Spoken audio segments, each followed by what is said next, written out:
Hello, Dan Candell here on today's coffee walk and talk between clients. I'm just gonna go get a coffee. I want to do this on the way to get a coffee instead of on the way back because today's coffee walk and talk is going to be explicit. Oh my gosh. So, today's coffee walk and talk is going to be, sorry for the shakiness. It's going to be about how to stop self-sabotage or how to stop a negative response or negative behavior to something. Now, the first thing you have to do is recognize a negative behavior or recognize that self-sabotage or whatever way it presents itself for you. It could be overeating, it could be frustration, it could be getting stressed or anxious about a person or a situation. And once you recognize that, you literally name that behavior or you name that response. Now, don't name it after your name. Name it something that's not your name. So like my name's Dan, obviously. And let's say your name is Dan too. And you have this like aggravation or this frustration or you have this response of like overeating. I would name that something like Freddie or Bobby, something that's not my name.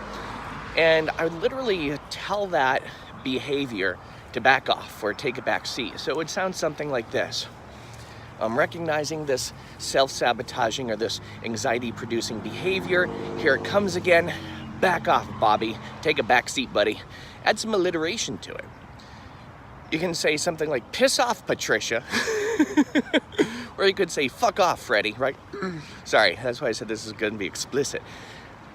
But when you add something like that to it, it stops that behavior in its tracks and it minimizes it. So that way it's no longer as strong as it was before. So try that out.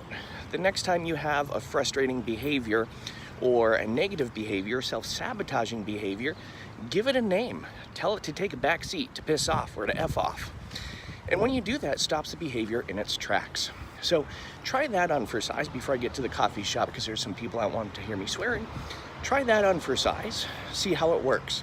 Oh, and by the way, in the next couple of weeks, I think June 7th, which is next week actually, I'm releasing my motivational mixtape in my Make Success Happen Inner Circle. So keep your eyes open for that. This weekend I have 5 shows coming up. So a lot of stuff is happening, a lot of good stuff in the works. Book number 1 comes out next month. Book number 2 comes out 2 months following that. So as always, be well, do good, be true to who you are. I'm going to get a coffee to stay fueled for my next 3 clients for this afternoon. Ta-da!